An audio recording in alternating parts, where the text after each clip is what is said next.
Seja bem-vindo nessa casa de caboclo.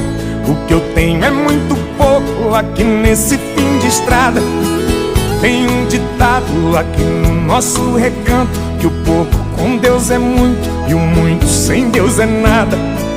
Não repare minha estrada esburacada, ela é trilha de boiada, ela é rota de tropeiro.